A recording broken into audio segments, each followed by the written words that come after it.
Audio Jungle. Audio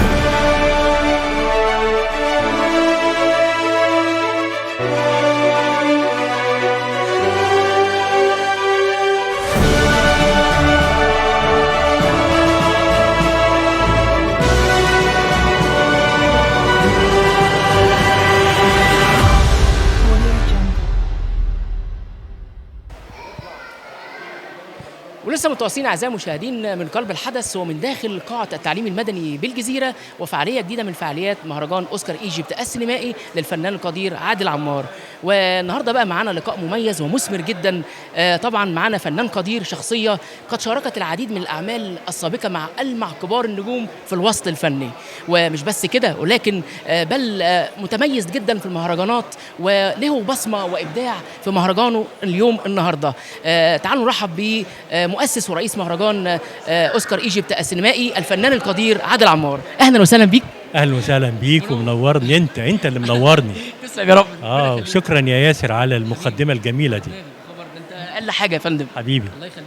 احكي لنا بقى النهارده، انا شايف بصمه ابداع وتميز، وكل مدى ما شاء الله في نجاح وتميز. شايف الناس سعيده، الناس بتحب بعض، الناس النهارده جايين لك فنانين حبايبك كلهم النهارده بيتجمعوا، ومش بس في الفن، في مختلف المجالات، في الصحافه وفي الاعلام وفي الفاشون وفي التجميل. احكي لنا النهارده عن الفعاليه. بص، اهم حاجه مفرحاني قوي عادل مبارز.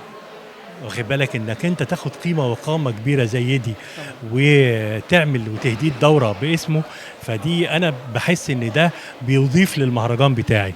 فباذن الرحمن انت هتشوف دوره كويسه، وهتشوف فيلم تسجيل النهارده معمول للاستاذ عادل مبارز، هتلاقيه حاجه متميزه جدا باذن الله.